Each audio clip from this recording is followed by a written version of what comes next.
This is a production of Cornell University. Great. Well, thank you for the introduction, Justine, and it's great to be here. It's been a long time. I've been to New York a number of times, but I'm so used to being in Geneva with a lot of the events that have been held over the years. So it's nice to be here in Ithaca and to share some of my research projects or research project with you. And when Justine reached out to me earlier this year, it was to specifically talk about some of my crop load research. And so this is a challenging thing to do in a typical 45, 50-minute seminar, but I hope I do a good job of explaining kind of the path that we went on in Oregon over the last 10 years. And so this is really talking about an integrated research and extension project that I did with the industry there, and actually I'm still doing there. And so just to lay of the land for Oregon. So this is the state of Oregon. The black area there on the west side is the Willamette Valley. So how many of you have heard of the Willamette Valley? All right, great. Everybody knows. And what do we grow in the Willamette Valley or most of Oregon? Pinot Noir. So raspberry, yes, raspberries, blackberries, blueberries. We're a small fruit and definitely a grape state. Nurseries is our #1 agricultural output for the state of Oregon. So the Willamette Valley, the star there is where I'm located. I'm in Corvallis on the main campus. I have a statewide extension role, but I also do research and teaching, as Justine mentioned. We do not have any other extension agent that serves the Willamette Valley, yet it's the 69% of the total state acreage. So I end up doing dual roles as kind of a regional extension person as well as a statewide person. And our climate in that area is a cool climate. So it's cool climate, Mediterranean. So we have, we get about 1,000 millimeters of rain a year, so 40 to 42 inches of rain per year. During the summer, it is drier. So our growing season is much drier than what you would appreciate here in upstate New York. But we don't get very cold, we don't freeze. And we usually are hovering around 2,100 heat units for our growing season. So this gives you an idea of the growing season from April 1 to October 31st. If you look at the long term, you can see that the about 2,100 heat units, and that's in Fahrenheit. And when we look at the more recent years, we're getting warmer. We're getting closer to that 2,600 heat units during the active growing season. But we're not getting drier necessarily. The averages that we see there for the precipitation during the active growing season are about the same. So it just depends on the year. We have a lot more variability. Some years are drier than others. And so we are cool climate viticulture. We grow cool climate varieties. Our top 3 varieties that we grow across the state are Pinot Noir, Pinot Gris, and Chardonnay. And those are our top 3 because that originated in that cool climate region where we grow most of the wine grapes in the state. Now, with premium wine production in a cool climate, almost every grower knows that they have to do one thing, and it seems universal across any premium wine growing region, especially a cool climate one, is that they have to do crop restriction, so crop thinning. And it's a strong belief that they have to do that or they will not ripen their fruit by the time the winter or the fall rains come and they want to be able to hasten ripening. So here I pulled the yield data that's been reported into our state. This happens to be National Ag Statistics data from 1990 to 2010 for these 3 varieties. And Pinot Noir is in orange, Chardonnay in green, and Pinot Gris in purple. And one of the things you can see here is that let's see if this will show up. Basically, there is a very narrow range. So if you look at that, the y-axis, the amount of yield is pretty low. So between 1.5 and 3 tons per acre for most of them. Now, if you follow the plot to about 1998, you'll see that Pinot Gris and Pinot Noir follow at about the same exact tons per acre. Now, once you go past 1998, you see a separation. They're starting to thin the Pinot Noir consistently at about the same levels that they always had, but now the whites they're allowing to crop a little bit higher, not drastically higher, but a little bit higher. And if you look over this window, this orange shadow box there, that's showing over that 20-year period, that they basically were cropping Pinot Noir very consistently over time. And you can see here's the averages during this window of time. Pinot Noir is 2.1 tons per acre, Chardonnay 2.6, Pinot Gris 2.5. But the interesting thing is just taking a viticultural perspective and looking at these state data is that between 1990 and probably the early 2000s, the plantings that went in were higher density, meaning more plants per acre. And so there's at least, so being very conservative, you'd say there's 35% more plants per acre, probably more so like 50% more plants per acre, yet we're not seeing an increase in yields. We're seeing basically a stagnant yield target during that time. Doesn't make sense. You have more plants per acre, your tons per acre should go up unless you're doing more cluster thinning, which was the case. And when we looked at when I started around 2007 at Oregon State University, I was noticing how much crop was going onto the ground.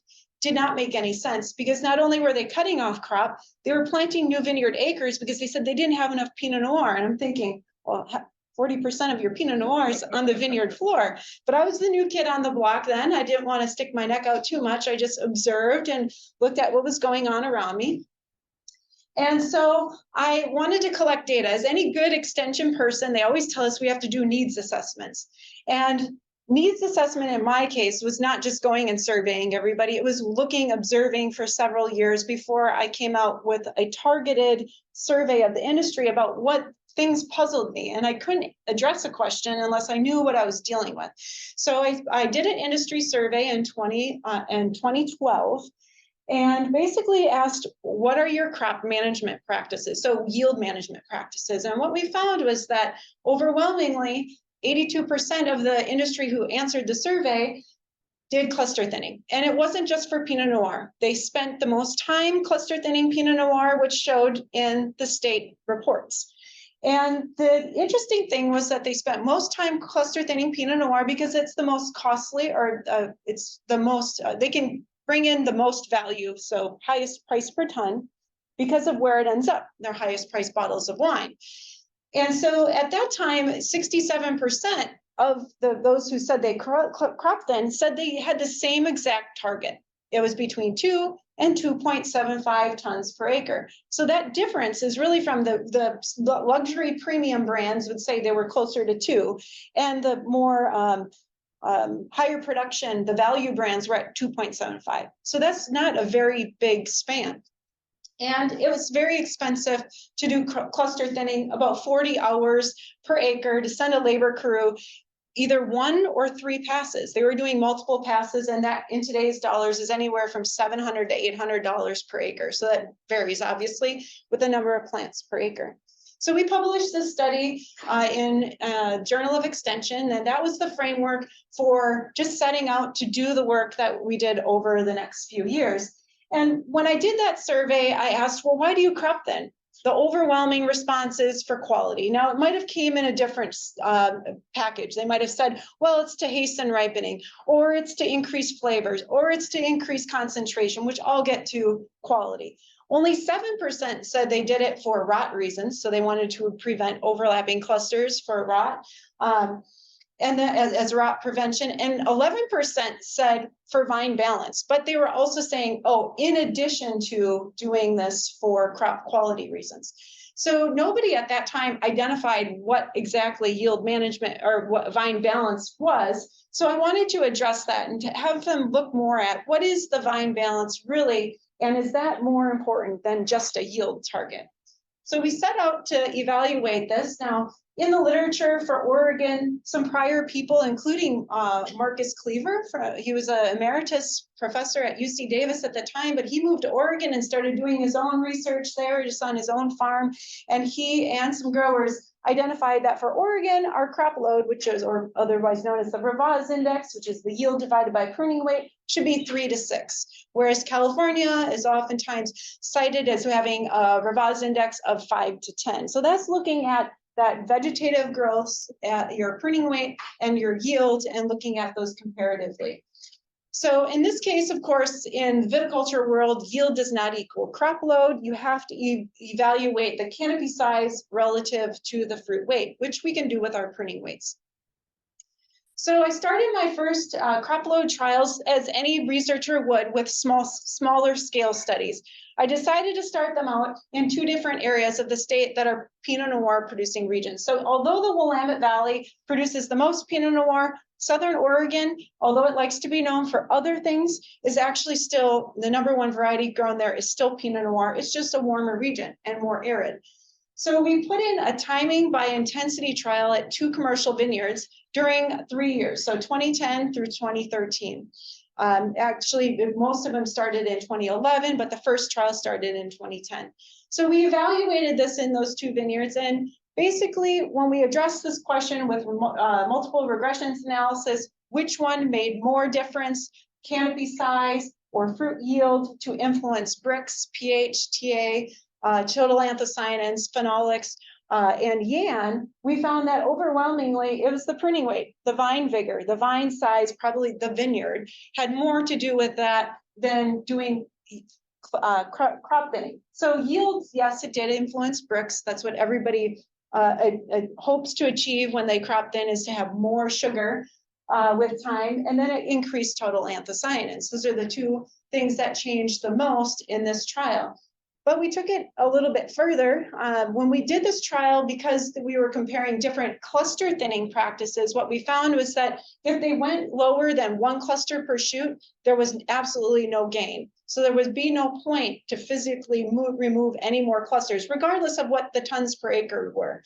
And in some years, that 1 cluster per shoot was well over 2.5 tons per acre. And so that was very interesting to come up with the trial. And we didn't just stop at the vineyard. We took it to wine production. My colleague Michael Chen ran some aroma chemistry on this. These plots are from just the control, which be not thinned, and then the thinned treatments from these 2 commercial wineries in 2011 and 2012. Actually, this one is not from the Southern Oregon site, it's from the Willamette Valley site. And you can see there's virtually no difference and so these are odor activity values from a GCO. And so between those 2 years, very different crop levels, you can see 7.3 tons per acre and 2.6 to 4.3 tons per acre. No difference in the odor activity values of these wines. So we shared this information with growers, and they were very much, they thought it was interesting. Growers liked it better than winemakers. But basically, they were not convinced. And one of the things I tried to point out is, well, maybe there's no differences, not because we didn't look at the right site or that we didn't look at the right thing. It was because we don't have a wide enough range of yields. And we kind of knew that going in. There was no relationship like this one here, which is very commonly cited paper by Cleaver and DeKuzlian, where they looked at different crop load metrics. And this just showed, this is actually Cabernet Sauvignon, where they had it on 6 different training systems, 2 different rootstocks. And they were looking at, okay, if you increase your leaf area to crop weight, you're going to increase your sugars because physiologically you have more leaf area to support the ripeness. We were hoping to see this. All we saw was a cloud of points. And our values were about 4-fold greater than this in terms of our square meters of canopy to kilograms of fruit. So we clearly were at a whole different level because our crop levels are so low and our canopy size is so big that none of this made sense. We were not overcropping our vines, at least physiologically. So this was out of the question. We weren't seeing any sort of relationship like this. We did a time course study because the logic would be if we need to crop thin, doing it earlier would make sense to maybe sequester any benefit of having a reduced crop earlier. And what we found is that crop thinning too early in vigorous vines was not good. They basically were more herbaceous. There was no benefit to doing that. So we really found more differences in the intensity of crop thinning rather than the timing. So growers at the time were doing all of their crop thinning at lag phase, so right before veraison.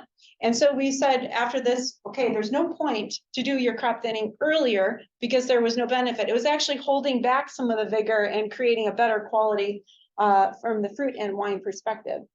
And then when we did the wine sensory, there was no difference in most of the situations other than that earliest time point. The earliest and most severe, the wines were herbaceous. So we did not want to go that route. So we did this work, we shared the results, we even let growers do some of the tastings, and they were like, this is really great. But this is only providing an answer for those 2 vineyards in those vintages. We don't think this is what you're seeing everywhere else. So I said, okay, well, I recognized this even before I was done with that first set of trials. And so I recognized that a lot of people have done crop thinning research, crop load research, and there's still a strong resistance to trying to increase yields. And so I recognized that there was no way that we could understand what would happen unless we brought in more growers and actually had them do the project with us in a way that they produce larger scale wines. Because we made the wines at the university, and they always say, well, research wines don't taste like commercial wines. And so, you guys aren't winemakers. I said, fair enough. You want to help out with this? Then let's do it. And so this is how we came up with what's known as the statewide crop load project.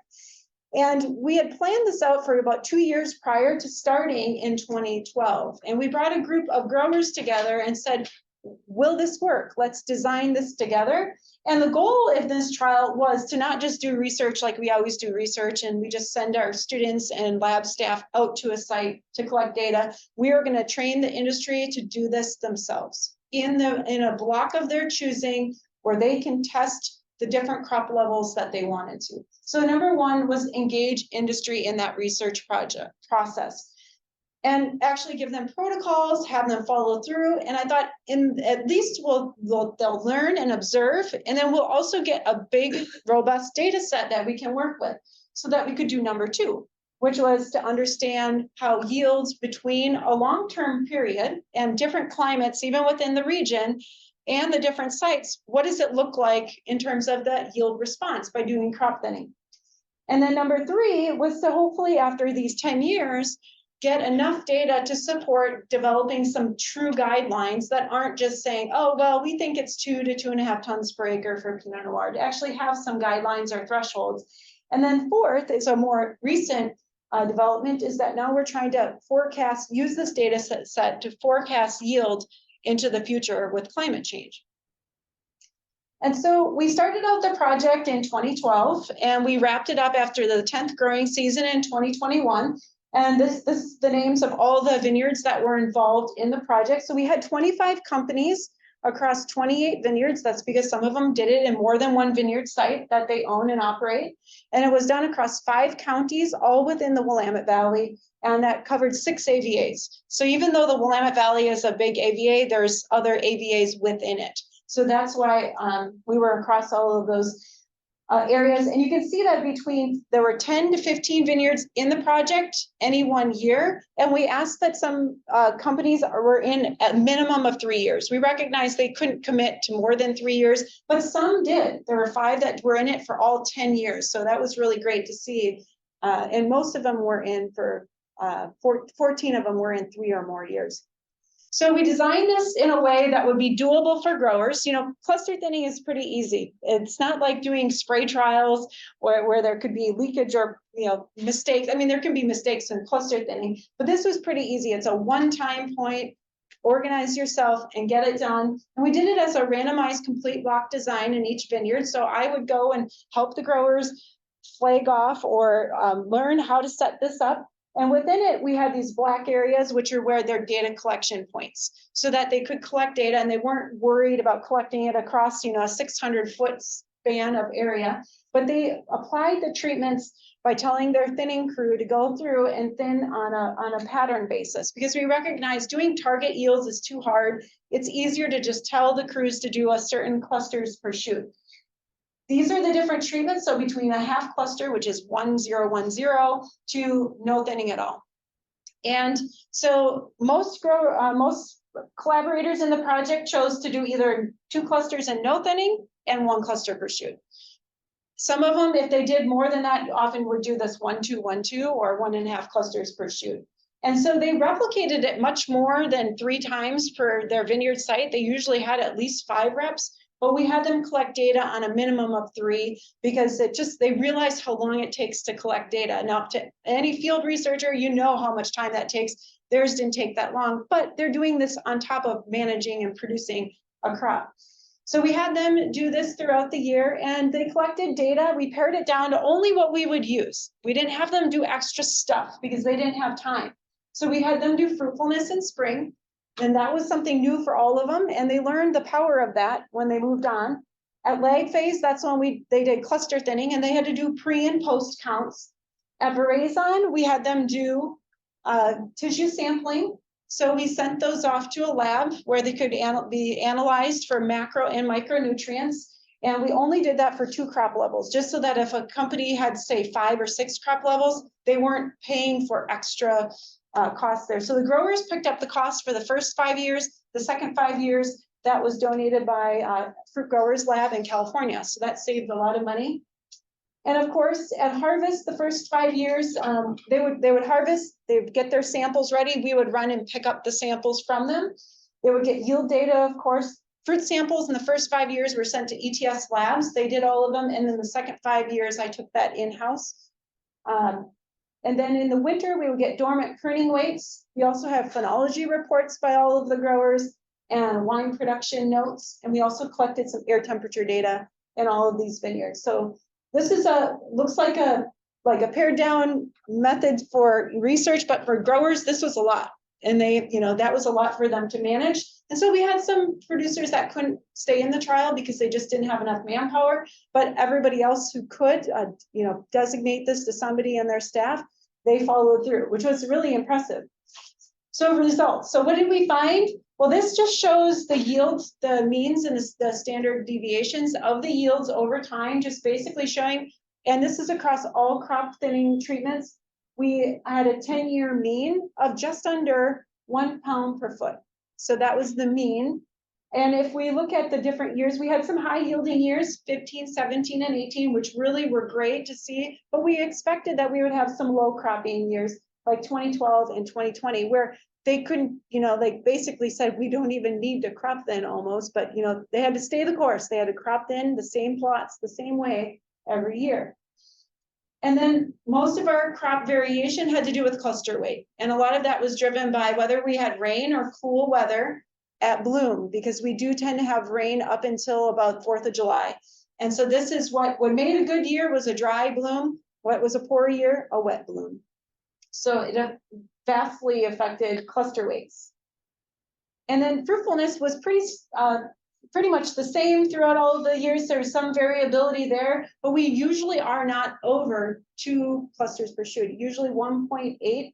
That's the highest we had during the time of the study. So that gives you a sense for, if you're doing it on a thinning regime, what kind of crop level we're dealing with there. Now, this is the actual yield in pounds per linear foot. And I do all of this in pounds per linear foot because most of the time I'm sharing this with growers who I'm trying to help them convert to going away from tons to pounds per linear foot.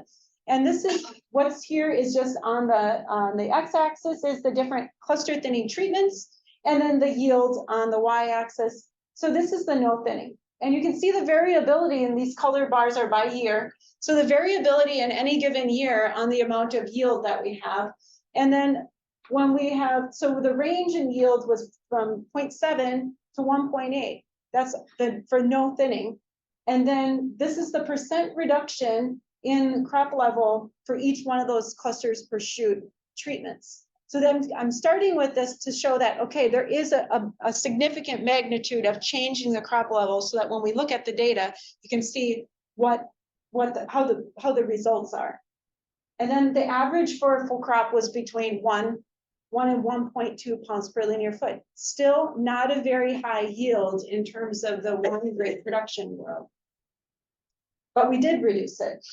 So this is the best way for me to summarize the result of analyzing each one of the vineyards and each one of their results over time was just to put a tally for if there was a significant ANOVA that came from doing this on the different trial sites. So this plot shows the tally of number of vineyards that have an impact on, say, total soluble solids or pH or titratable acidity in those vineyards. Now, keep in mind, every year we have between 10 and 14 sites. But you can see in any one of the years, the max we had was 5 sites having a difference in their bricks when we did cluster thinning.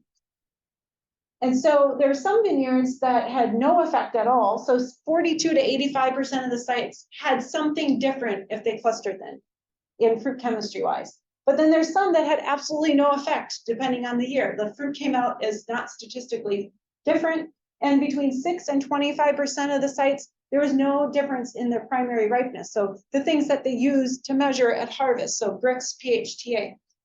And the most common differences were in pH and anthocyanins.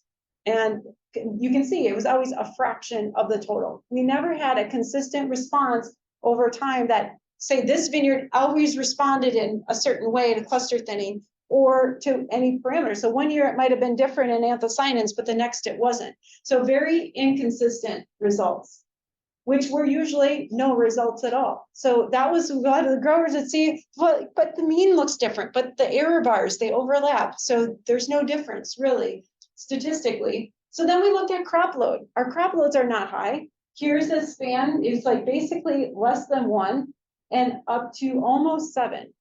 And I want to point out here, 2018 is the year where we had higher crop loads. It was a dry season. Our canopies did not grow as big, but it also had good fruit set. So we had smaller canopy relative to the amount of crop. But it was one of the ones where we had very few differences in fruit composition in any site. Now, 2021, this is mid-range crop load, and it had almost the lowest amount of differences. So there's not a relationship of, oh, we have super high crop loads or super low. We're seeing basically, we're pretty low, that we're not overcropping at our level. And so people were wondering, well, why don't we see more differences?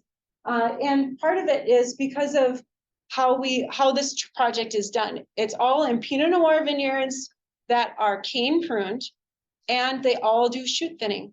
And so when I look at their shoot density data, they're all consistently 3 to 4 shoots per linear foot. So they did their job in shoot thinning. And so they're not spur pruning and leaving 10 shoots per linear foot. So that's why we're in a pretty narrow range. And it just led me to believe, well, if you go any further cluster removal, there's really no point because you've already done your first thinning by your shoot thinning.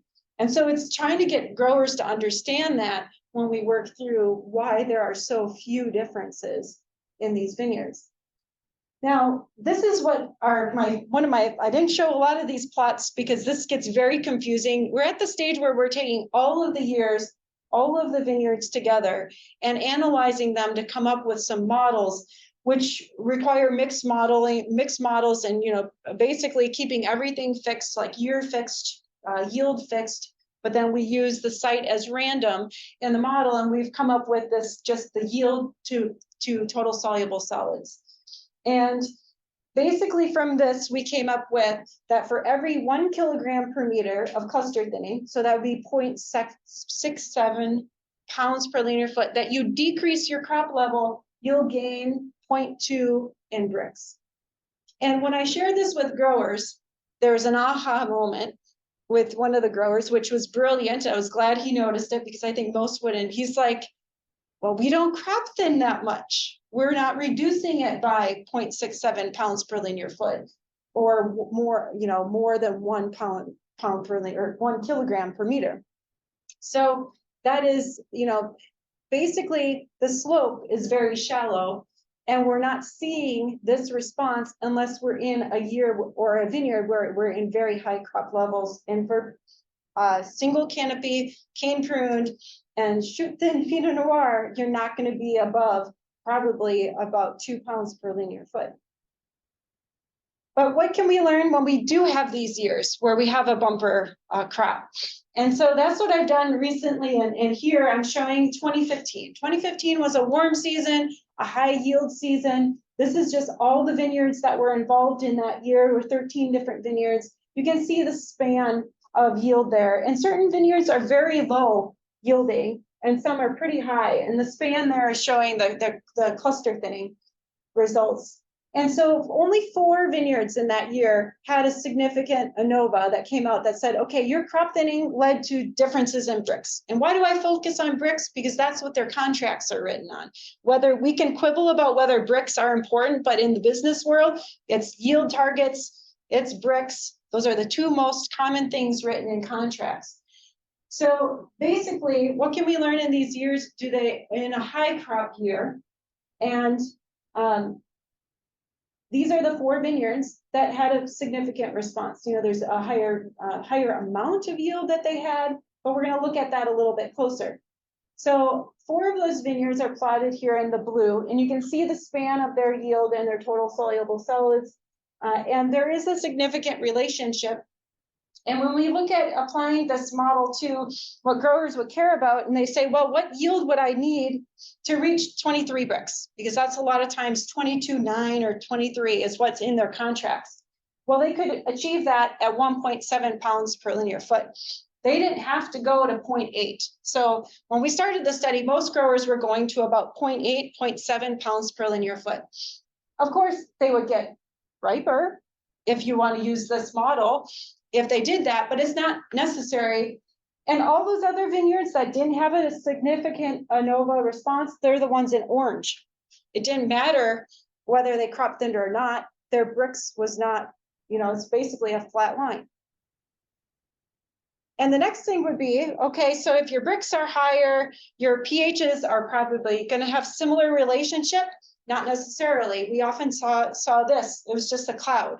So some growers would say, well, we're going to, you know, as the climate gets warmer, we're going to hang more fruit. It'll preserve acids. Not necessarily, because our pH didn't always follow this yield relationship. Now, there are a few cases where crop thinning had more impact, and these tended to be in high density vineyards. So I mentioned that over time, there was more vineyards planted at high density. Now, this picture here is of a vineyard with 1 meter between vines and 1.5 meters between rows. Now, this was developed by Californians who didn't anticipate the amount of vigor we have. And this is a picture when it's at about, you know, a little past solar noon, and the vines are relatively recently hedged. But if I came in at 9 or 10 o'clock in the morning, they would be shading this next canopy pretty significantly, because they're just the hedge height we have, you know, you're not hedging immediately, you can't constantly hedge. So we oftentimes will see shading into the canopy of these vines. And that's what we saw with these high density vineyards, is that there was a significant response of crop thinning, probably because they didn't have as much active canopy that was fully exposed to sunlight as much during the day. So this is that same vineyard you just saw. And this is in 2015. And we found that the commercially acceptable kind of contract basis fell at about that 1.6, 1.7 pounds per linear foot. But if they crop thin, they continued to have a higher amount of bricks in that fruit. Of course, be up to a point where you'd suggest desiccation when you're at 25 bricks. But they basically saw a benefit. There was no flatlining there. And we found the same to be true in another vineyard. This is slightly wider spacing, 6 by 4, and they have that similar response. But this vineyard's very interesting because their range went from 17 to 24 bricks, and by thinning in this heavy crop year, and they reached the commercially viable one at 1.0. The interesting thing about this vineyard is that it is a cooler site. It actually should be warmer, and we were puzzled by this all the time. And what happened is this is a much larger production site, more value production. We found they weren't applying fungicides as late into the season as they probably should have. Their canopies looked okay, but they had powdery mildew. So the fruit was fine, but now the canopy wasn't as photosynthetically active when it has powdery mildew. So they had to have more crop thinning to be able to make it to that commercial ripeness. So all of this plays into kind of not having a good setting for a high density vineyard, at least if you want practical management of quality fruit, just means more management of reducing crop level. So from this project, you know, I just showed some case examples from certain high crop years, but in most cases, we really had very little effect of crop thinning because we were already doing some of it by our shoot thinning practices. What we found was there was no decline in vine health. We monitored macro and micronutrients. It was very dull, absolutely no statistical difference in anything in any year. There was no consistent impact on fruit composition. And there was vineyard sites were really what was different, not so much the crop thinning. We made wines and we found that the yield did not affect characteristics. So we went straight to sensory and there was very little difference in aroma, color, mouthfeel. And when we did some isolated years and did some GC mass spec work, we found no consistent patterns, just like what we found in our basic chemistry work too. So not very exciting. But that also was very telling because we did it so many years and so consistently in these vineyards. We did a consumer panel in the beginning, no differences by the consumer, but we went away from consumer panels because we recognized that it wasn't consumers who told people how to crop thin. It was winemakers. It was winemakers telling growers they had to crop thin. So we said, well, we need a winemaker panel because they're going to taste wines and they're going to make a decision. And what we found from the winemaker panel, they all had a Pinot Noir winemakers in the Willamette Valley. And they found no difference by crop level. There was no preferred crop level. And there were only differences by site and vintage. And this really did not sit well with them. They didn't like the fact that there wasn't any difference. And when they had the sensory trials, we did them in black glasses. They didn't like that either. So that was to mask any color differences, but we also did do it with clear glasses. So there weren't as many differences. And the next step that we did was the in-house sensory that was basically took it from OSU doing the panels and the in-house because they didn't like the results they were getting. And they thought that there should be differences. Now, when they do in-house sensory, they know there's going to be a difference, right? Because they know they're tasting the trial, but they had to taste them blind and we had a protocol. We had a protocol for everything. And when they tasted them blind, there was no clear preference. They had really positive remarks about all the wines. But the exercise of revealing what they were, then they changed their story. They became conservative. They're like, well, okay, maybe we don't like the heaviest crop and we don't like the lowest crop, but the middle is just about right. It's the Goldilocks. So they would identify a preference, which I can understand. You're still trying to break that barrier, but they will have things like lovely wines for all of them. And then all of a sudden, once they know the identity, they're like, well, we can't possibly like that one. And I should say the in-house sensory, we still have not gotten all the data back. And so they want to hold on to it. They're learning something from it, but they want to hold on to it. So the next step was, okay, we did all of this stuff, but we had all this extra wine. So we decided, well, let's do some sensory outreach, but collect data at the same time. So right before the pandemic, in December 2019, we did a technical wine tasting event, 72 wines, 4 vintages, 12 companies, they were all blind. It took us about a month to set this up. And it was an open invitation to industry. I didn't want the public there, I wanted industry there. And I didn't care if they were from the vineyard or the winery, they just had to have an interest. But we did target early to mid-career winemakers. I wanted to make sure they were in the room because too often, a winemaker who is learning something new is always told what to do by the next person up or the next person in command. And so we recognize that if we can influence these younger winemakers, they can take it forward as they advance through their career. So that's what I think it worked. And so just going to give you a little bit of example from this technical tasting. We had this vineyard, this vintage 2015, which is the big vintage. This company had chose to thin to certain cropping levels. So they were 2.55 to 3.79. We asked the panelists as they went through to rank concentration and preference, and then guess which one was the lowest or highest crop. And so this one was the 2.55 tons per acre, was the most concentrated, it was the most preferred, and it was in fact the lowest yield. And the interesting thing from the next vintage, 2016, where the slightly higher yields, the 3.15 tons per acre was the most concentrated and guessed as the lowest yield. So it's not clear from what they normally look at. And in most cases, you know, they found this when they tasted all those other 72 wines there, it was really tough to tell any difference between the crop levels. So we had a reveal at the end and we talked about the results. And so it was a very important learning lesson for people who attended that I think really took away a lot. They took a lot away from it, especially if they weren't people that were involved in the project. So they got to see it at the end there. And so the question was how, you know, we've got all this data, how can we determine impact and adoption? We're always told to do this as academics, and especially if we have extension appointments. And are we transforming yield management practices in Oregon? Well, at the outset of this project, I had designed a couple different steps. At the outset, I did the industry survey. Then I wanted to survey the collaborators who are most involved in this project, and then resurvey the Oregon industry. So we're actually doing some of this now. We did some at the midpoint around 2017, 2018.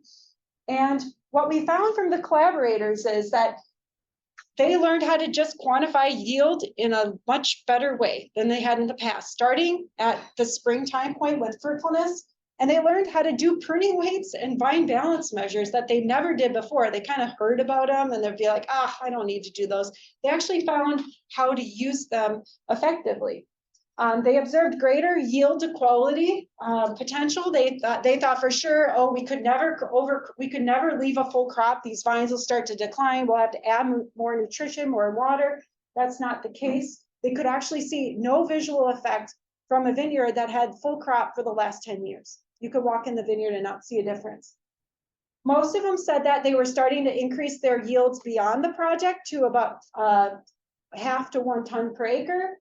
And the biggest thing are the last two. They said they decreased the cost of goods sold, basically increased their revenue.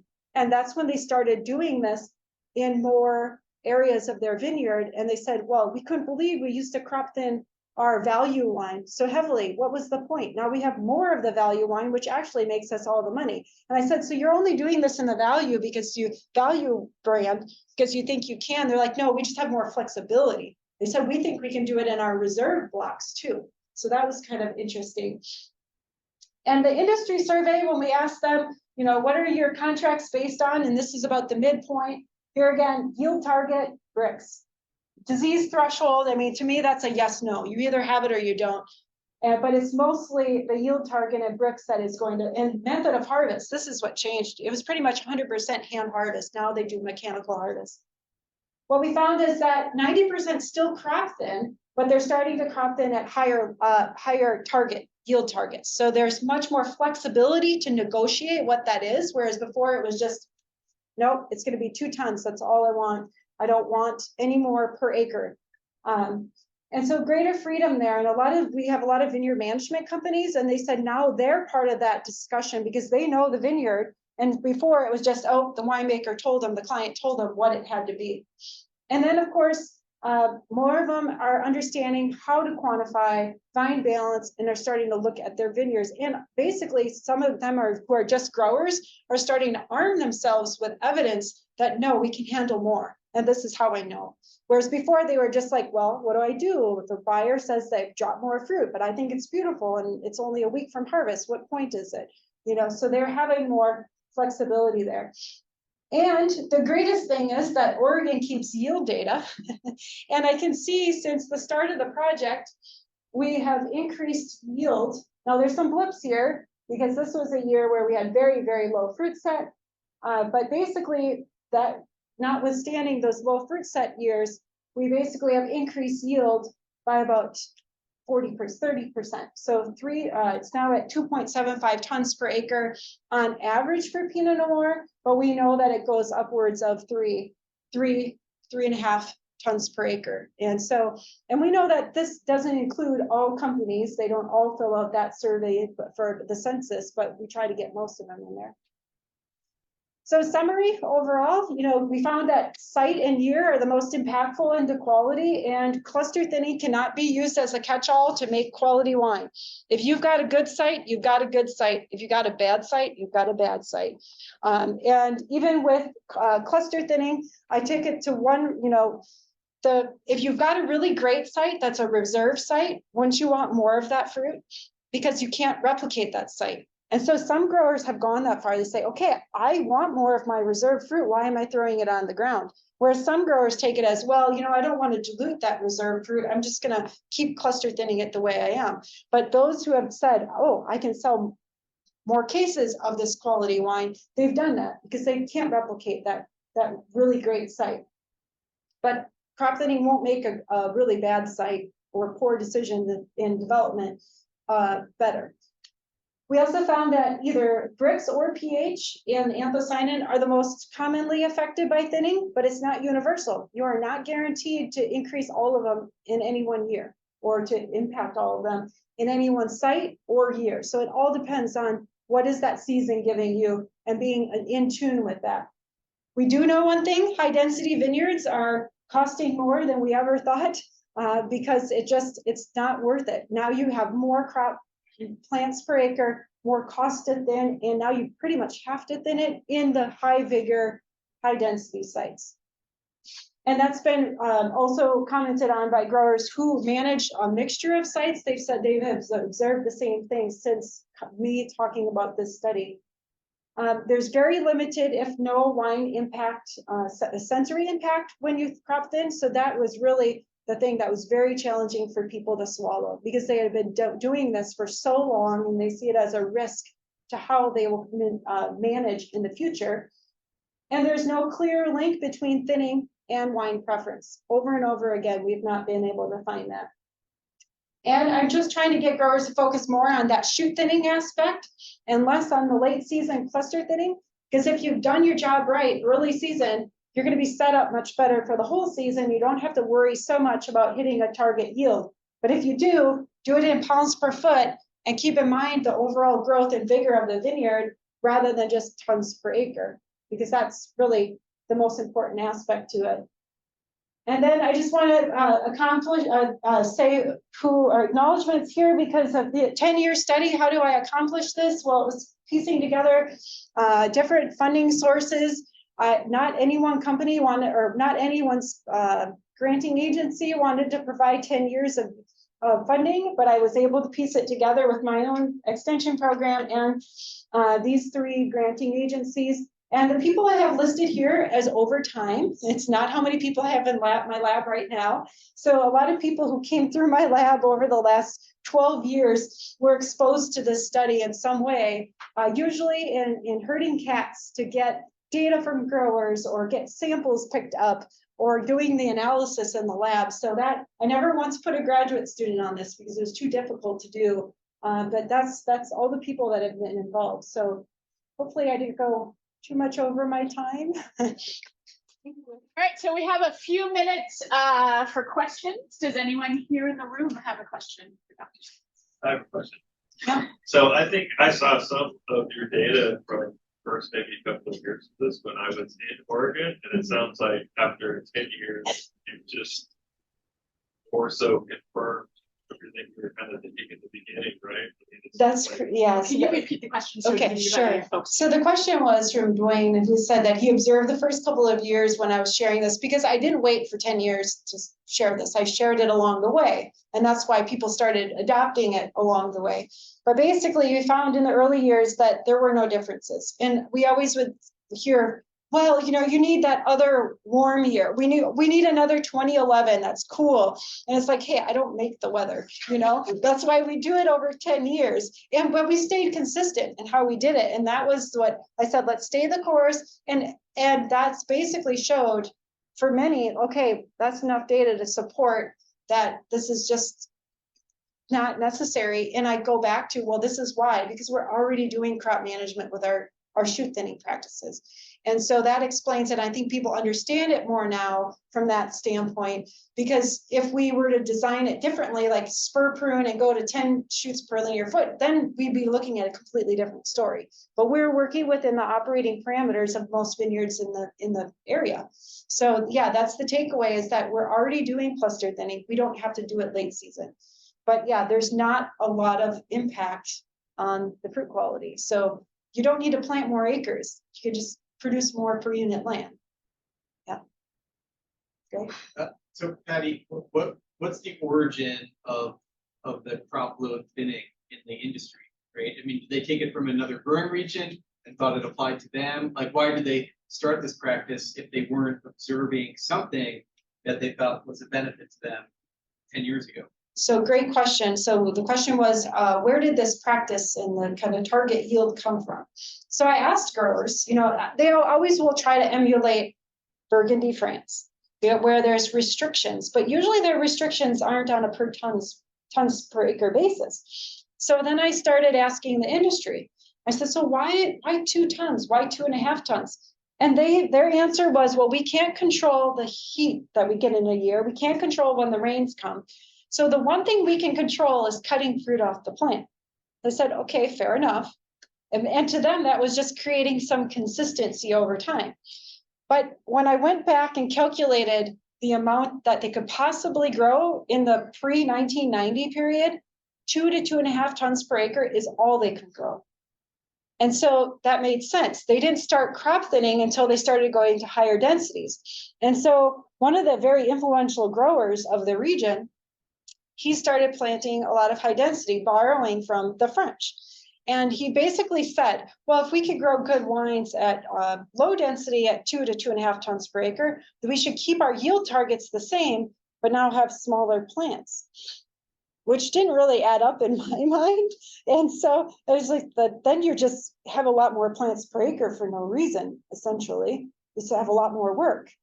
And so that just kind of stuck. And then people just would, well, we need this crop level. If we go over, we will not ripen. So there was a lot of thought that overcropping would occur, and then you would not get a ripe, number one. And number two, you would have all these growth problems the next year.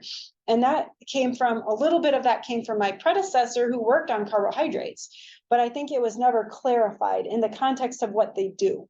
So in terms of, they're already shoot thinning, they're already doing all of these practices. So they're not, again, they're regulating crop by way of their shoot thinning early on. So I think they lost sight of what the goal was, and they just kept that consistent cropping level. And it's pretty, you can see it in the data that they were going along. They said, that's what we have to do. And I still get growers calling me and saying, well, we have to do that. And I was like, actually, you don't. Here's this data.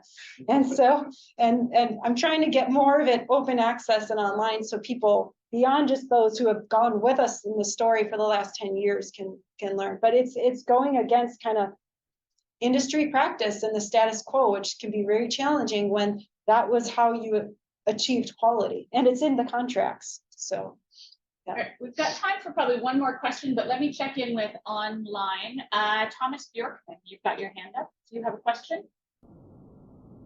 Yeah, so first of all, thanks for a really great, thorough exploration of this mystery. I've wondered about it for many, many years. So wonderful work there.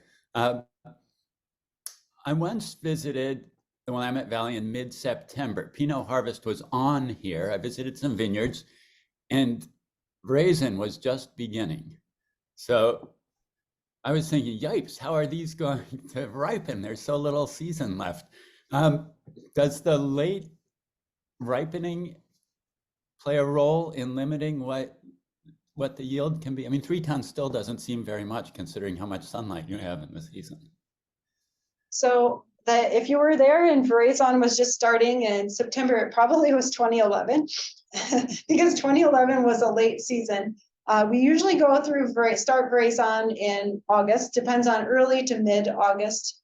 And so usually if the rains hold off, we're harvesting in mid-September to early October. Okay. And so we usually do have enough time to get the fruit ripe. And especially in recent years. Now, there's always a year in there that's like 2011 was before we started this project, but I had other projects in. We struggled to get to 22 bricks. We were at 21 bricks, and it was the October 20th. So everything was later that year, but that was a great year. I wish we would have had people trying that, because we did crop thinning quite severely in our trials, and we found that going beyond about 4 tons did nothing. So it started at the highest was 7 tons, we went down to 4 tons, and then 2.5 tons. And there was no difference between the 2.5 tons and the 4 tons. So it was basically, you still could have more yield even in that year and reach the max bricks. Now, that one thing that's come about in all of this is, I think physiologically the plant needs at least 1 cluster per shoot. Because once you go to less than 1 cluster per shoot, it gets lazy. There's not as much pull there, so the resources aren't moving to the fruit. And we see that. So basically, if you go below 1 cluster per shoot, there's no benefit. And growers would say that too. They said, we would never cluster thin the 1010. We just did it for the sake of the project. So thank you everyone online too. Thank you.